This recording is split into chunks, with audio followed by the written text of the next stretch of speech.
வணக்கம்.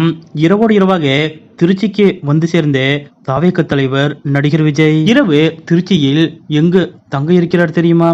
இதை பத்தின மொழிபெயர்த்தோட இப்ப நம்ம பார்க்கலாம். தமிழ்நாட்டில் 2026 சட்டமன்ற தேர்தலுக்கு இன்னும் 7 மாதங்கள் இருக்கக்கூடிய நிலையில் தற்போது அனைத்து கட்சிகளும் தீவிர தேர்தல் பிரச்சாரத்தில் களமிறங்கிவிட்டன. அந்த வகையில் புதிதாக கட்சி ஆரம்பித்துள்ள நடிகர் விஜய் அவர்களும் நாளை முதல் திருச்சியில் தனது தேர்தல் பிரச்சாரத்தை தொடங்கியிருக்கிறார். அதன்படி திருச்சியில் நாளை காலை எம்ஜிஆர் சிலை அருகே விஜய் அவர்கள் பரப்புரை மேற்கொள்கிறார். மேலும் வாரந்தோறும் சனிக்கிழமை விஜய் அவர்கள் பரப்புரை மேற்கொள்ள திட்டமிட்டுள்ளார். 2026 சட்டமன்ற தேர்தலில் விஜய் அவர்களது தமிழக வெற்றிக் கழகம் கட்சி மிகப்பெரிய தாக்கத்தை ஏற்படுத்தும் என்று எதிர்பார்க்கப்படும் நிலையில் நாளை திருச்சியில் விஜய் அவர்களது முதல் பிரச்சாரம் மிகப்பெரிய அளவில் எதிர்பார்ப்பை எதிர வைத்துள்ளது. இந்த நிலையில் நாளை காலை 10:30 மணிக்கு விஜய் அவர்கள் திருச்சியில் பிரச்சாரம் மேற்கொள்ள உள்ள நிலையில் இன்று இரவே விஜய் அவர்கள் திருச்சி வந்தடைந்து விட்டதாக கூறப்படுகிறது. அதாவது நாளை காலை திருச்சி விமான நிலையத்திலிருந்து விஜய் அவர்களை வரவேற்க